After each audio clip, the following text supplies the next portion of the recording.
ওই দিন সেই খেলাতে অংশগ্রহণ করবেন তাদেরকে নাম আগামীকাল 4টের মধ্যে নথিভুক্ত করতে হবে।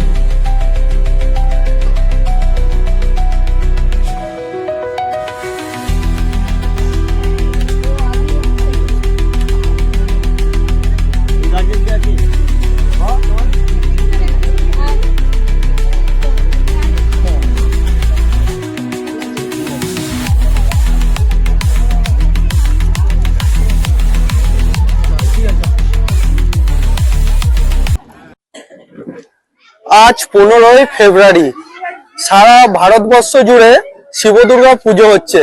সেই সঙ্গে সাঁতরাগাছির নবীন দলেরও পুজো হচ্ছে।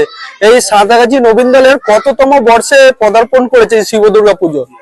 এই সাঁতরাগাছি নবীন দল ক্লাব পরিচালনা বর্তমানে আমরা 82তম বছরে পদার্পণ করেছি। যা সোশ্যাল ওয়ার্ক আর সমাজসেবামূলক কাজ সেগুলো কি কি সঙ্গে যুক্ত থাকা হয় এই সাঁতরাগাছি নবীন দল?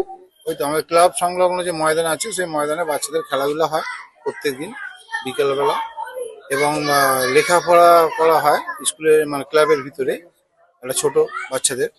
আর এই পুজো অনুষ্ঠান চলাকালীন আজকে 15ই ফেব্রুয়ারি একটা দুপুরবেলা মানে প্রত্যেক বাচ্চাদের নিয়ে একটা অঙ্কন প্রতিযোগিতার আয়োজন করা হয়েছিল, এবং আগামী 16ই ফেব্রুয়ারি এবং 17ই ফেব্রুয়ারি এবং 18ই ফেব্রুয়ারি ক্রীড়া প্রতিযোগিতার আয়োজন করা হয়েছে। হ্যাঁ, এছাড়া আমাদের 22শে ফেব্রুয়ারি একটা নরনারায়ণ সেবার আয়োজন করা হয়েছে।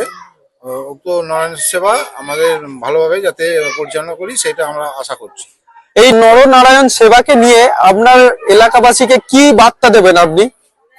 এলাকাবাসীকে বার্তা দেবো বলতে, যাতে সবাই মানে গরিব দুঃখী বা আশপাশের প্রতিবেশী যারা আছে সবাই যাতে আসে, আমার নিমন্ত্রণ রইল, এবং সবাই এসে এই অনুষ্ঠানটিকে ভালোভাবে মানে সাফল্যমণ্ডিত করা হবে।